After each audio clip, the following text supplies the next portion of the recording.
Welcome everybody. I'm Dave Shotwell from Shotwell Rudder Bear Financial Planning, and we welcome you here to our second client webinar. We started these last quarter.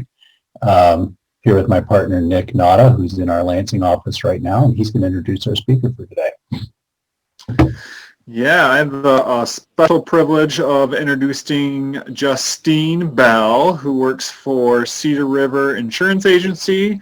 She is a self-described insurance nerd and told me earlier today that she absolutely loves talking about Medicare. It actually makes her a little bit giddy. I could see it on her face, which is absurd to me. But there is a special place on this earth for someone like Justine, and she's also a amateur joke teller, as we just found out. So very excited to learn a little bit more about Medicare.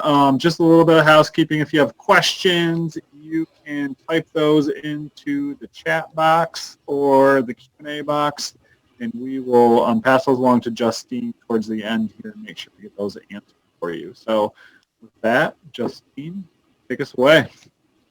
Right. Thanks, everybody. And I'm happy to be here. This is the first time that I've done this presentation for more than one person on Zoom. So I was telling Nick earlier that my typing skills are good, but my drawing skills on the whiteboard are probably pretty close to what my 5-year-old can do. So hang with me on those. I am going to share my screen using something called Zoom Whiteboard. So in just a second, your screen's going to go white, and that's on purpose. So nothing happened that is wrong. And then we'll start talking about Medicare itself. So everybody should have a white screen, and we'll get started. So the first thing to know about Medicare is what is original Medicare. And that is that red, white, and blue card that you get when you turn 65 or when you've been on disability for 25 months. So those the two things that come on that card are Part A and Part B. And Part A is most commonly called hospital coverage. And what that actually means, that is anything that happens inpatient. So that also is going to cover skilled nursing.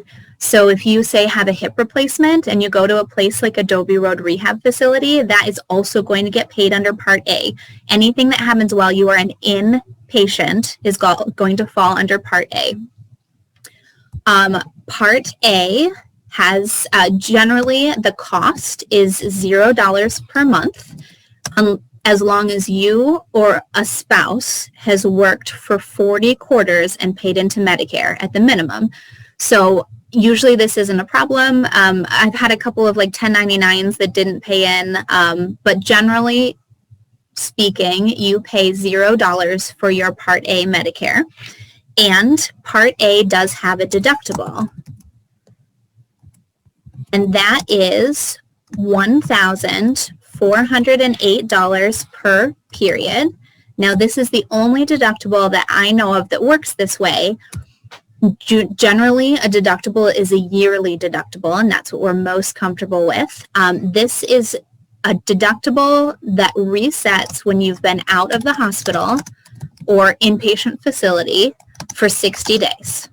Now, sometimes people confuse this a little bit, and it's important to know that it doesn't matter what the ailment is. So if you go in January for an ulcer, and then you go in February, you spend the night for a twisted ankle, that is within 60 days, and therefore you do not repay that deductible. If you go in January for an ulcer, and then you go in July for the same ulcer, it does not matter that it was the same thing. The only thing that matters is that 60-day time frame, okay? So if it has been more than 60 days, then you repay this deductible. Now, generally, this is the part where my clients start to get nervous because that's a fair amount of money. And I tell them the reason that we look at things other than original Medicare is this, among other things. So we try to keep this from happening to you, and that's why we have other things. So don't panic yet. So this is Part A. Part B is anything that happens outpatient. So Part A is your inpatient coverage, And Part B is going to be your basket for everything else, anything that happens outpatient. So you can imagine this is your primary care doctor, your specialists, mental health, outpatient surgery, anything that happens where you are not an inpatient is going to fall under your Part B umbrella. Does that make sense? And generally, you do pay for Part B. Now, people who are already taking Social Security will probably not feel this because it will start to come out automatically from your Social Security check. But if you are not taking Social Security, when you take Part B, you will get billed for it. And that is $144.60 a month as of today. And that gets billed quarterly. If you are not already on Social Security, if you are on Social Security, that gets billed monthly out of your Social Security benefits. So Part B also has a deductible, but it is yearly, and that is $198. Again, that's per year. And then there's also a 20% coinsurance. And coinsurance is something that I always go over just in case. So a co-payment is something that triggers when you walk through the door. You have a co-payment of $25 to go to your doctor's office, right? So as you walk in the door of your doctor's office, you trigger a $25 fee. A co-insurance is assessed at the end of your visit based on all of the things that you had happen to you. So say you go to your primary care doctor's office and they also do a strep test. Then when you're looking at co-insurance, they'll take the total, say $100 for the visit and then $20 for the strep test, and they will assess you a bill of 20% of that total amount, just so that you have an understanding of that co-insurance versus co-payment, because co-insurance is a little less common. So this here is original Medicare, Parts A and Part B. And technically, these are the only things that come from CMS, the Center for Medicare and Medicaid Services, and these are what come on that card. One of the things that we say is, like, technically these are the only things that you have to have. Now, if you don't have Part D, which we'll cover in a second, then you will still get a penalty, but this is that original Medicare piece, okay? So the next thing that happens, and hang with me, it's a little hokey, but if you imagine all of your healthcare needs as little raindrops coming down from this cloud, you will notice that a lot of them are going to get caught in these two buckets, right? But not all of them. It doesn't pay for everything. So you have a deductible here, that's a gap. You have a deductible here, that's a gap. You have a coinsurance here, that's a gap. And one of the things that we can use to fill those gaps is something called Medigap. Now, I am convinced that they use language to make Medicare confusing, and that's really frustrating for me, because my belief is that you should have a good, solid idea of why you're making the decision that you're making and what it means for you. And one of the reasons that I think this is because Medigap and Medicare Supplement are the same thing. So when somebody is saying Medigap, they could use that interchangeably with Medicare Supplement. And if they're saying Medicare Supplement, they could use that interchangeably with Medigap. Medigap is a federally regulated program. So it is no different no matter what company that you get it from. A Part G is always a Part G is always a Part G, whether you get it from one company or another company. The only thing that changes is the price. And the one that we focus on the most here is the Part G. So as many of you may know, Part F was like the hotness until July 1st of this year. But unless you have enrolled in Medicare before January 1st of 2020, you can't get Part F anymore. So we use Part G in that space.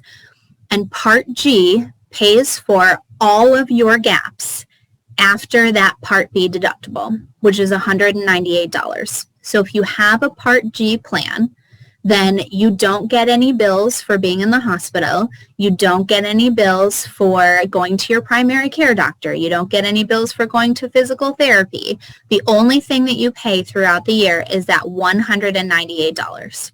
And then after that, everything is covered. So, pros and cons, because nothing in the world is perfect or everyone would do it. One of the pros to Medigap is that it is full coverage.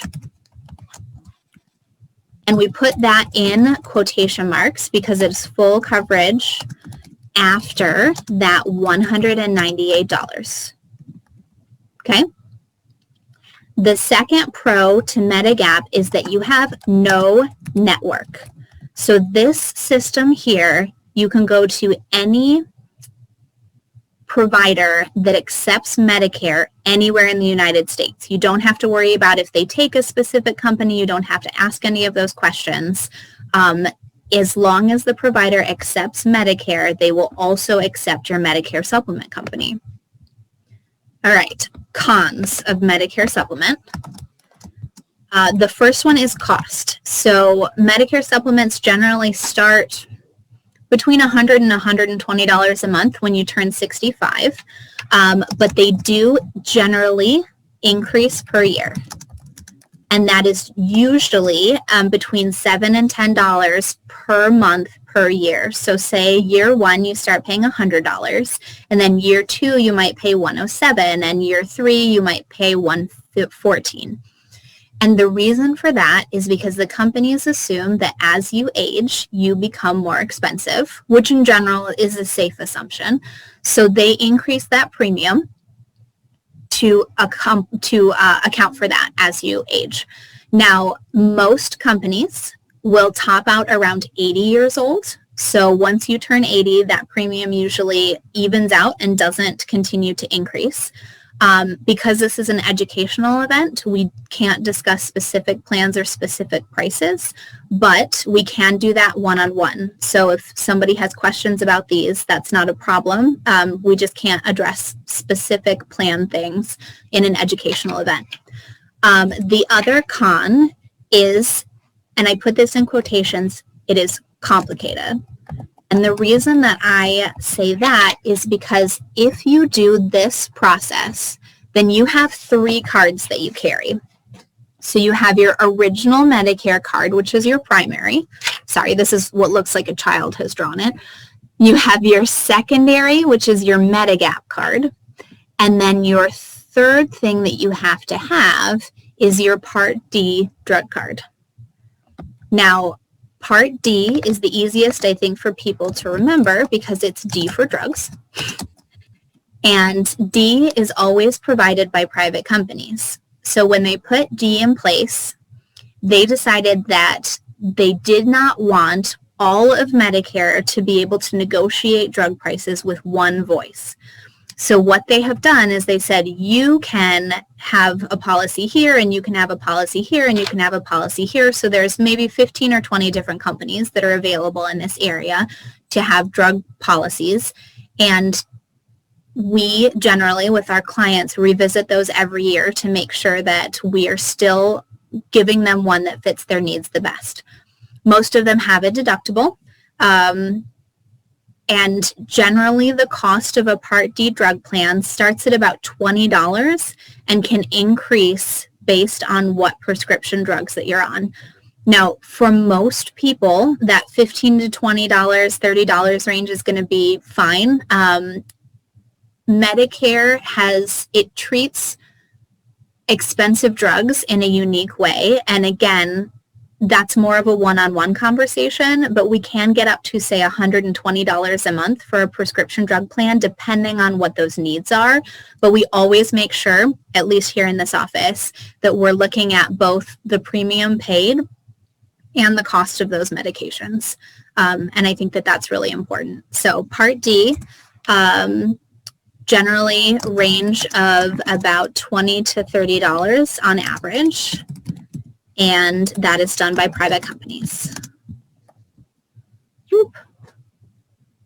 Yeah, I knew that that was spelled wrong, but I couldn't see it behind the thing. All right. Got it. Okay. So I am assuming that at some point in most of your lives, you have been to a fast food restaurant. And since I haven't had anybody say no to that so far, I'm going to move forward with the assumption that you've all nodded your heads. So you know that when you go to a fast food restaurant, you have two different ways that you can order. And the first way that you can order is you can order a la carte if you want to. You can order a hamburger and a giant fry and a tiny drink, or a tiny fry and a giant drink. You can pay more, but get exactly what it is that you want, right? Or the other option is to order something called a value meal. Ooh.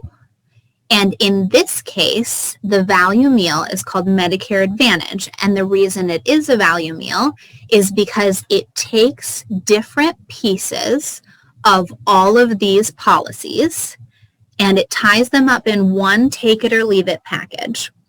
So it's legally required to be at or better Parts A and Part B. It has additional coverages, not full coverage like Medigap, but additional coverages over the top of original Medicare, and it includes that Part D drug coverage for free. Now, earlier we talked about how Medicare Supplement has two names, Medicare Supplement and Medigap, and unfortunately, Medicare Advantage has four names. So Medicare Advantage, I always get that extra capital, Medicare Advantage. It's also called MA for Medicare Advantage. It can be called MAPD for Medicare Advantage prescription drug, which is part of the fact that it includes that drug coverage at no additional cost.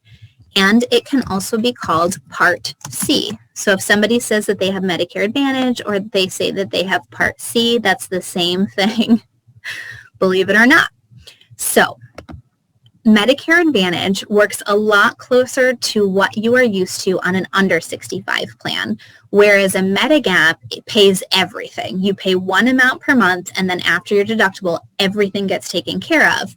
Medicare Advantage is a lot closer to your pay-to-play plans. So you pay less per month, but you pay when you go to the doctor. So you have a copay for going to your primary care doctor, and you have a copay for going to a specialist, and you might have a fee for doing labs, that sort of thing.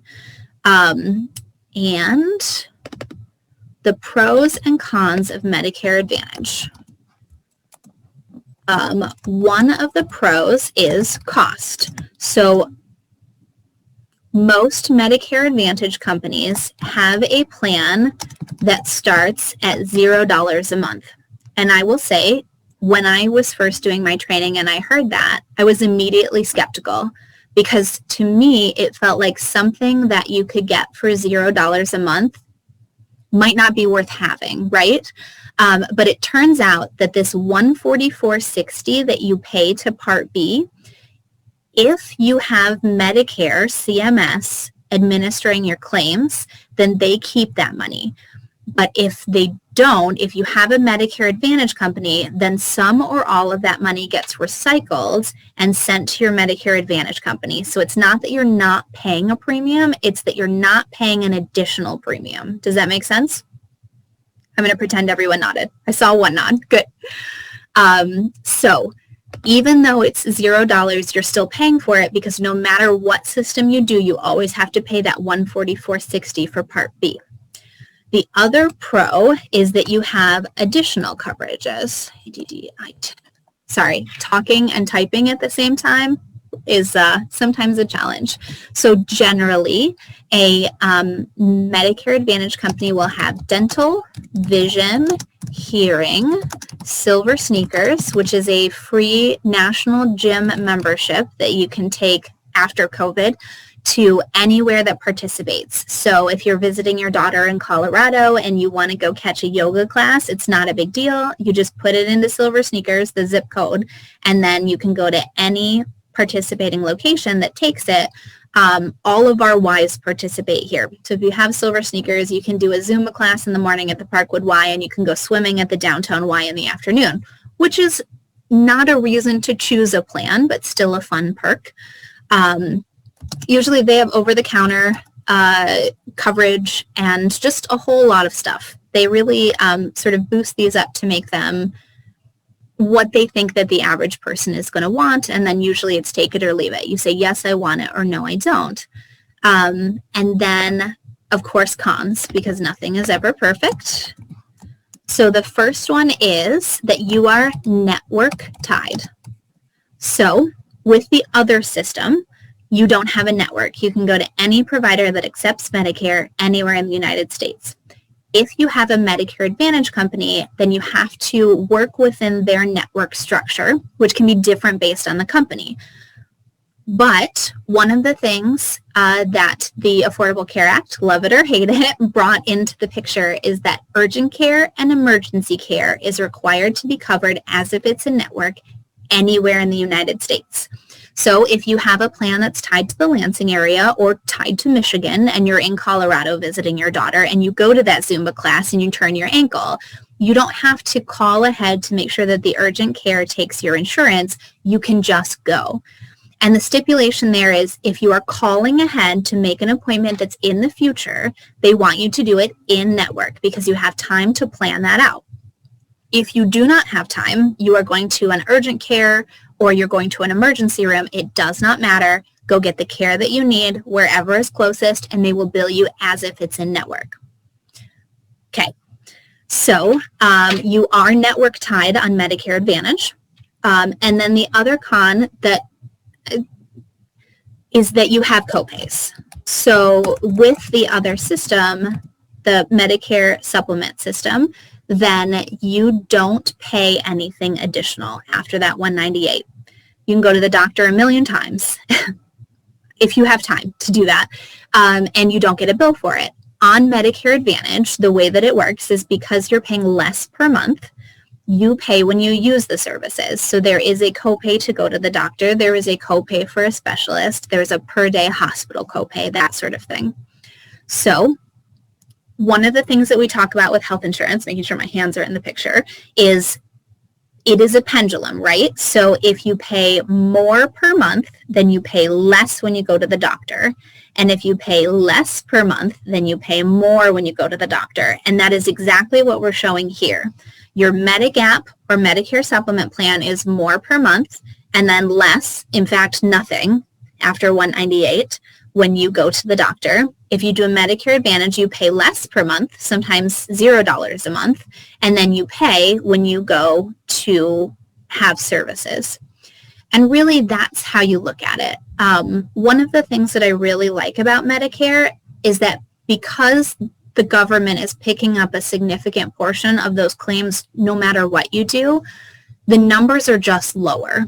And there are some people who get to the end of this and they say, man, I'm pretty sure I'm a Medigap person, or they say, I'm pretty sure that I'm a Medicare Advantage person, and that's great. But the good thing is that you really can't make a wrong decision because the numbers are just, the overall risk is less than, say, an under 65 plan. So something that might have in the past, like a knee laparoscopy, might have cost you $3,000. On Medicare, it just costs you significantly less. And I think that people get stressed out about making the right decision. But the good thing is that the right decision is whatever is right for you and your family and your situation, but neither of them are a wrong decision, if that makes sense. All right. And I'm ready to take questions. That's my Medicare.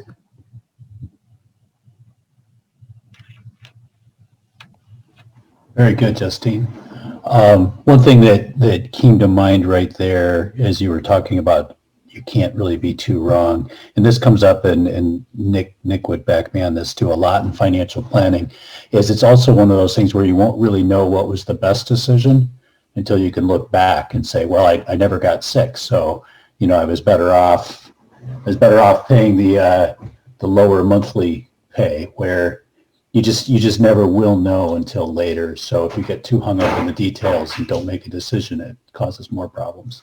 That's true. I talk about it sometimes like car insurance, where if you could tell me what year you're going to get in an accident, right, I can tell you what coverage you should have. Right. But it's like It's pretty similar. Right. Yeah. And so are there so when you're sitting down with someone to kind of make choices, what are the key things you talk about? General health is one of the first things. It's not if you're healthy, you should get this plan, or one of the things we talk about is what is your expected year? What is an average year for you? And then we'll do the math on that and figure out exactly what the cost would be if you did a Medicare Advantage plan and exactly what the cost would be if you did a Medigap plan. I think that's also good to sort of illustrate step by step how each plan works. So we'll talk about, say you have 3 primary care visits, then we talk about how much that would cost you on Medicare Advantage and the fact that it wouldn't cost you anything on Medigap. And I think that spelling that out is really helpful. When people come and meet with me, it is useful to have a prescription drug list. That's one of the things that really can make a difference. And so knowing going in what those drugs are, we have systems where we can look them up literally by the penny and know which one is better. Does that answer your question? Yeah, no, absolutely. Absolutely. And, again, too, it's about what the average year looks like, but then I expect it's also about how much risk do you want to take, that the next few years don't look like the last few years. And which is true whenever we're talking about insurance. Yes. Medicare Advantage companies across the board, as far as I've seen, have something called a maximum out of pocket, which is common on an under 65 plan too. So you can, without taking prescription drugs out, because that's handled separately, you can have a good idea of what you would pay per year on an average year and then what the total amount of risk that you're taking is, because you know what that maximum is. And can budget accordingly. Yes. There is a question about, says I have an F now, will it automatically go to a G? No. As long as you have an F or C before that, which is now a legacy plan, or is the previous to F legacy plan, you can keep it as long as you don't change it. So how often can you change your plan? Great question. So there's 2 enrollment periods. Medigap is separate. So Medigap, usually if you do a Medigap, when you enroll at 65, you basically lock in and they can't ask you any underwriting questions. But if you try to get into a Medigap later, then they can. And so it usually becomes more expensive. So most of the time, somebody who decides to get a Medigap when they turn 65 will stay in it for the rest of their life, unless there's a significant reason to change. Everything else falls under the Medicare Advantage rules, including prescription drugs. So you have your annual open enrollment period, which is happening now. Agents can start talking about plans on October 1st, and then people can start changing plans on October 15th, and that will run through December 7th. Now, they also added something in January, so it runs January, February, March, that they don't often talk about, but if you move to something that you absolutely hate, you can change one time during that period. So during AEP, during open enrollment, you can change as many times as you want, and whatever is the last change is what's going to stick. During the open enrollment at the beginning of the year, you can only change once. It's like a pull the fire cord kind of thing. Okay. So, can you speak a little bit about using an agent when choosing one of these? Because I imagine you could just call up an insurance company. I'm assuming that the premiums are the same whether you get it through an agent or through an insurance company. Yes, the premiums are the same whether you get it through an agent or you get it through an insurance company. One of the things that I think is important is that there are more tests that you have to pass in order to be able to sell Medicare Advantage than in order to sell Medigap. But a Medigap agent won't necessarily tell you that. So sometimes you'll sit down with somebody and they will present Medigap and they'll talk about how great it is. And it is great for a lot of people. I'm not taking that away. But because they didn't do the extra work to be Medicare Advantage certified, it's like if you sat down with somebody to give you car insurance and the only thing that they could give you was full coverage and they didn't tell you. So I think that having an agent, having somebody to talk to who can compare those two is really important. And then working with an agent doesn't cost you anything. In fact, the licensure, it doesn't allow us to charge.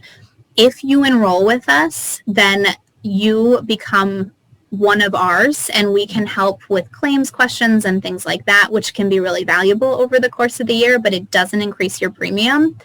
And when you enroll directly with the company, then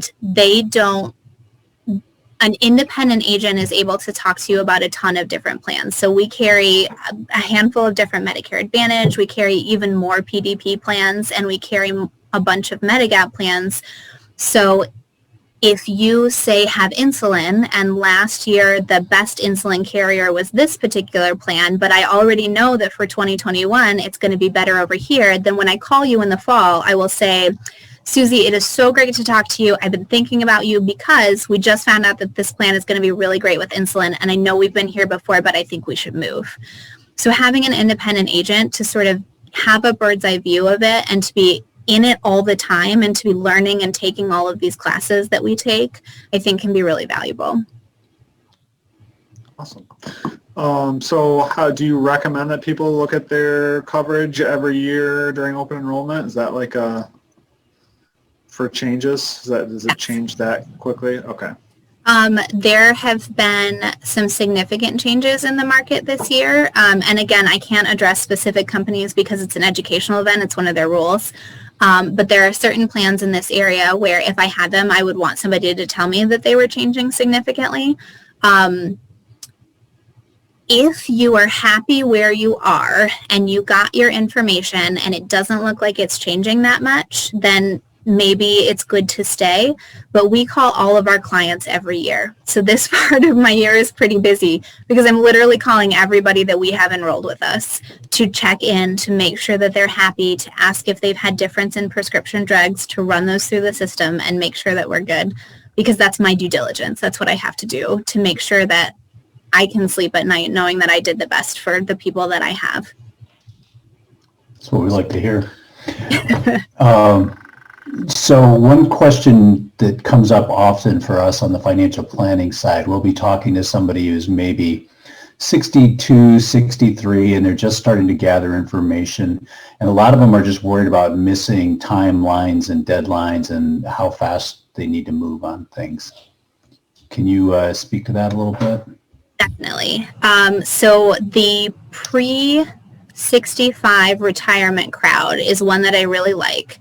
And the first part about that is we also do marketplace plans, and we work with the amazing financial people who you can tell we need to keep their income at such and such to keep their rates low. And then you guys are just like, yeah, I got it. I know what's taxable and what's not taxable. And so like, yeah, no problem. You just tell me where we need to be, which is great. And then once we get to 65, once we're looking at those, you can apply for Medicare Part A and B 3 months before the month of your birth, except when you were born on the first of the month, and then it is 3 months before the month of your birth. So if I was born on August 1st, then my Medicare coverage is going to be effective on July 1st, and I can start enrolling in Medicare 3 months before that. If I was born on August 2nd, then my Medicare is going to start August 1st, and I can enroll 3 months before that. Now, if somebody is already on Social Security, which I'm going to go ahead and guess as financial planners, most of your clients are not, but if they are, then they are going to get their Part A and Part B card automatically. They do not have to apply for it. It should come in the mail. And if it doesn't come between the 3rd and 2nd month before their birthday, I advise them to call because something has gone wrong. Usually they're super prompt with it. Otherwise, I always advise applying 3 months early because I would say the majority of the time it goes through correctly. But I like to give them 2 months to screw it up and for us to fix it just in case. And then usually a Medicare enrollment here is a 2-visit process. So the first visit is about 3 months before. If you haven't taken Medicare already, or if you haven't taken Social Security already, we can actually help you fill out an application here for Part A and Part B, so you don't have to go to Social Security, which people tend to appreciate. And then we decide what we want to do. We send you home with all the information. You've got a couple months to read it over, make any changes, ask any questions that you want to ask. And then once that Medicare card comes in the mail, we schedule another 15-minute appointment if you know what you want to do, or another hour if you have more questions. And either way is fine. I am super an insurance nerd, and so like a lot of times the clients that really want to dig down and understand it are my favorite ones. Good. Any other questions out there from attendees? Like, do we go over, there's a question about cuts to Medicare that are proposed. Not sure how up to speed you keep on that, Justine. So they have not, changes in Medicare. One of the things that changes most commonly is the premium and the deductibles, and usually those change almost yearly, not guaranteed, but pretty often yearly. The 2021 numbers are not out yet, so we use the 2020 numbers today. I don't stress about cuts in Medicare anymore because the AARP has such a huge lobbying arm. So every once in a while, you'll have somebody who's like, we're going to cut Medicare 25%, it's going away. And then AARP gets all their bees in their bonnet, and then they go to Capitol Hill and they say, you are not going to do that. So I don't stress when they talk about cuts to Medicare anymore, which isn't to say that it could never happen, and I'm not going to promise that to you, but I used to watch the news and get really nervous every time they talked about it, and I just don't anymore. Does that help? Yeah, absolutely. Yeah, it's very similar to how we talk about Social Security too, and the old cliche about it being the third rail of American politics. Yes. Yep. So, nobody wants to take anything away from the 65 plus crowd, which is great. Third rail, right? Exactly. Right. Yep. Right. Good. So, do we have any other questions? I think we went through this, but another question was, how soon before you retire should you start thinking about which Medicare plan? That's a good question. And actually, you guys can address this quite a lot as well. Usually when we are talking about retiring before age 65, we're talking about the marketplace, unless you're disabled, in which case it's different. And so that is based on income and family size. And so we work hand in hand with Nick and David, and we talk about what your income needs to be to keep those medical costs low on the marketplace side. So when you are thinking about retiring, if you don't have a retirement medical insurance plan, then that's when you want to start talking about it. My ideal lead-in time is always 3 months, which isn't to say we can't sprint if we have to get something in place, but I'm pretty type A, and so I like to have the plan and the steps and check it off as we go. So that 3 months before you retire or 3 months before you turn 65 is a pretty good general rule of thumb. So we do have another question, and it's what's your contact information, Justine? I'm going to stop the share. Okay. Is that okay with everybody? Yep. Okay, perfect. And then I think that I can open the chat, maybe. I don't know how to open the chat. Hey, Nick, can you put my contact information in the chat?